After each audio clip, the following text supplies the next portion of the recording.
Played out already? Yes. Okay. You've not nominated your vice presidential candidate, or have you? No. Why? Because we are consulting. You see, that's why our politics is different from the man-no-man politics. What my brother called Mamadu politics. You get my point? So, two people inside the room say, you'll be my vice. It doesn't work like that. If you do deep consultation across the country, interest group, supporters group, different, so its consultation is going on. We have prospects, and we are checking their background. For you to vet a vice presidential candidate, you need at least 90 days. Yes, because you have to get their biography, check where they have worked before, all the addresses they have lived before, if they have had different marriages before, what are their spouses say about them, if they work before, if they are professional, what are their clients saying about them, if they check banks, credit people to check whether they are owing bank money, whether they have cases in EFCC. I don't want to have a vice president and then they will call him and say, okay, you know what, file number so is up now. You will start shaking like a jelly. So you need to do all of that. Then you scout through the media. We have a team of media researchers. What has he said before?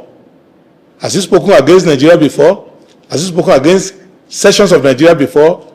These things, it's a deep search. If you want to be in government, it's a thing you need to do. But this parameter or criteria you've listed, if you're going to spend 90 days, won't time catch up with you? We started long ago. Okay.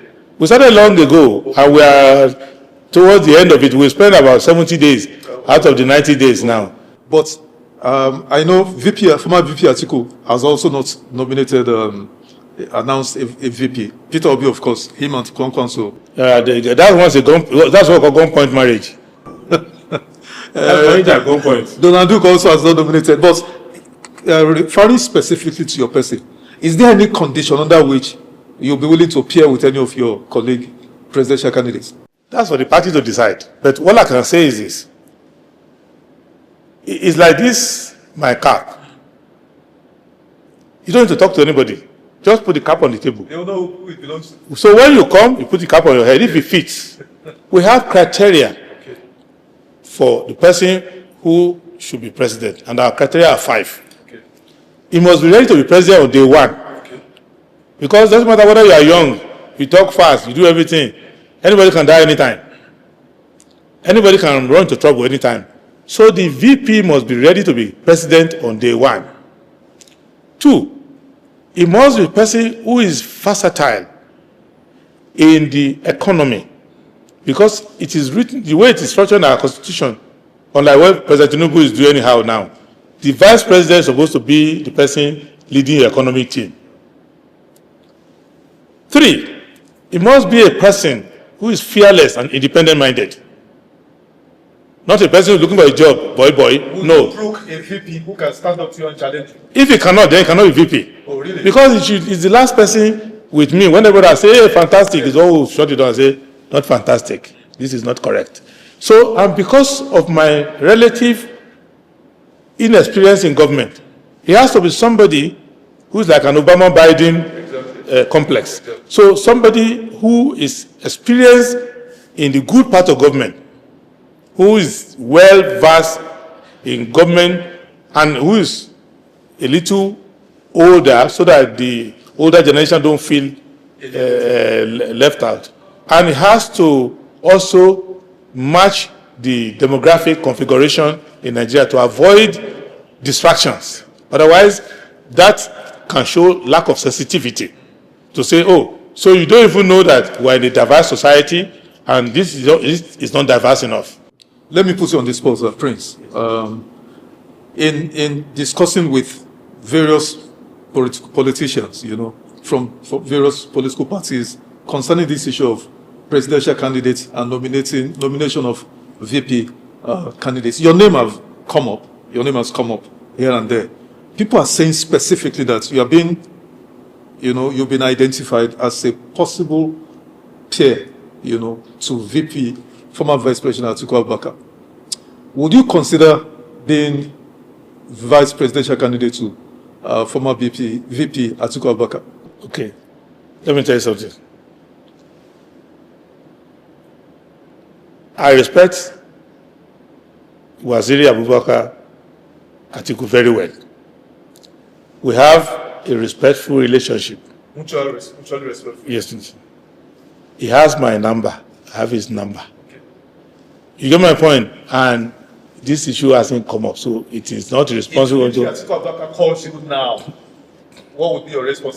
If he calls me now, if he calls me now, I will have to answer his phone. I will interrupt your interview and answer his phone, and I will greet him. But he knows me more than other people who are speculating. He knows my views about government. I respect him as a Democrat. Let me tell you why I respect Atiku. He has never served in a military government before. And in those days of Abacha, when everybody was falling all over themselves, he maintained respectable distance. And to say something which is an irony, he was the first presidential candidate or aspirant that I supported. Because in 1991, when I joined the SDP, around later 91, there were two candidates. He was running, Abiola was running, because at that time, we were thinking Yar'Adua was going to be the candidate. Now, when Babangida banned Yar'Adua, Babangida government, that is to say, banned Yar'Adua, and then Abiola came up, and Atiku came up. Then, our national chairman, Babagana Kingibe, who was supposed to be the umpire, suddenly came up too and said he wanted to run. I was told by Jack and Co that he was the governor pushing him, whatever. But I supported Atiku because he was the youngest of them. He looked young. So I thought, okay, let me support this person. So I was in 1991 all over Lagos, pasting his poster. Eventually, Just Convention, he lost to Abiola, and then eventually Abiola chose Kingibe. Then that's so. For me, as a 19-year-old, I had supported Atiku for president. I don't think Atiku considered it unjust to support me for president now, because at that time, it was about my age. That time, in fact, he was even younger than me at that time. So, and when he was in government with Obasanjo, they can't say I didn't offer 1 or 2 citizenship assistance to them. So it is my turn now, turn of my generation now, to talk to them. So I personally don't think, and this is just me talking, I don't think that the presidency is, and I'm not being an ageist, the presidency is not a place for elderly people. Because however much you love football, however much you are passionate and you love football, you cannot join Super Eagles at the age of 80. And the president of Nigeria needs as much stamina as the coach or captain of Super Eagles. So I don't think that Vice President Atiku Abubakar's only way to serve Nigeria is for him to be president and not be able to execute it properly. And let me tell you why. President Muhammadu Buhari himself said, when he was elected, around 2016, he said, I wish I had gotten this position when I was younger. And I was very close to Chief Adekunle Ajasin, former governor of Ondo State. And on 1 or 2 occasions, in those Nadeko days, I would run to his house. One day I ran to his house, discussed some issues, and talking very fast. He said, young man, I'm not young anymore. If I was young, a lot of these things you are saying, I can do them. Go and see Bola Ige, somebody. So what I'm bringing out of this is that Atiku Abubakar, if he was younger, he could be a good president. I can tell you that. And he's a Democrat. He is committed to multi-party democracy, and I'm going to give him credit. But there's a time when something is just too late. Okay. Some would counter this narrative by saying the best example of an 80-year-old president is President Donald Trump. Most young men. And how is that going well in America? Forget about how he's carrying on with the office. But in terms of energy, because that's your argument to nullify Atiku, is that he lacks the energy, even though you don't want to be ageist. But my point is that I am not talking about Atiku. I'm talking about the office. That the way the office is designed. Yes. And I don't want to cut you. First, in America, you saw what happened to Biden. Biden, at a stage, did not remember the 4 cardinal points: north, east, west, and south anymore. If you listen to Donald Trump, and you listen to Donald Trump when he was much younger, I knew Donald Trump in New York before he entered politics. So I have an advantage over many people. It's not the same Donald Trump. Particularly in Nigeria, we don't have the health system. We don't have the bureaucratic system to support a presidency. The Nigerian president is virtually on his own. We don't have advanced institutions. America has over 85 national institutions that support the president. That the president can just press a button and he gets what he wants. In Nigeria, we are still in the formative stage of that. And the morphology of our politics has not given us that governmental physiology that would make us to be able to do that. So the president has to be a person who is awake 20 hours a day, is able to spring all over the place, has retentive memory, has all of these things. In my own recommendation, I wouldn't ask my father if he was alive at this age to go and take that kind of job. My mother is still alive and she's a patriot. She's very patriotic. My mother is as patriotic as anybody can come. But I will not encourage my mother to go and run for president at this time. So, out of respect for Vice President Atiku Abubakar, we can do this job for him. We can listen to him. He has fantastic ideas. And unlike many people who are in politics today, he's a person who is a pan-Nigerian and who has seen it all. He's done well in business. He's linked to all parts of Nigeria. But this job is just too late. Okay, but let's round up on that issue of VP. If he comes to you, at least you will listen to him. Let's agree on that. You will listen to him. I listen to it. Because I'm listening to you, I listen to everything. But I'm not offering you VP ship now. No, I'm saying that, no, I'm not looking for a job. Okay. I'm looking for a solution to the problems of my country. Exactly. So if I see a person who has these solutions and who has the energy and everything, I don't have to even be anything around the person. Right now, if President Tinubu, right now, change his ways, has an epiphany, somebody out of these people who go to the villa, if they go to him and they change his life, and he tackles security decisively, shows accountability in government, has sympathy and empathy for the people, follow the Constitution. If he start doing that, in the next 6 months, I must start having second thoughts. Maybe I'm better off to go and run my law office because what I want to do is already been done. The reason why I'm out here is that they're practically killing the country. They are slaughtering the country alive. And I'm sitting down, what will I say? One of the greatest, I go around elder statesmen. I have many of them that I respect. And I always see them close to tears. You can't go and talk to Philip Asiodu when he looks at what they wanted the country to be. You need to see the halo of sadness around Emeka Anyaoku. When they look at what the country could be, why would Chinua Achebe write there was a country? That country is in their mind. So when they see what that country could have been and what it is today, I don't want to be old like that and sit down in my house. My grandchildren are being run away from kidnappers. There's no multiple road to live. I'm now another statesman sitting in my house. There's no potable water. So the electricity is gone. People are not safe. I cannot, in my old age, drive to attend a wedding somewhere. I'm afraid. I don't want to be like that. That's why I'm doing all of these things. It's not that I'm looking for a job. So I need to be able to have a presidency that can tackle this problem in short order because Nigeria is running out of time. If you know what's going on in the world, and I know you know, there's a dearth of statesmanship in the world. There's hardly, you can't count 5 countries in the world that have statesmen. Maybe Canada with Carney, a few other places, but most parts of the world, the politics is broken. United Nations has virtually collapsed. WTO has disappeared. What does it tell you? That we need to give leadership to ourselves at home. Because I was just reading one insult this morning where Kuwait even disqualify Nigeria from bringing houseboy and house girls. To show you that not to be a doctor, just to be a houseboy and house girl, they said we don't even want you.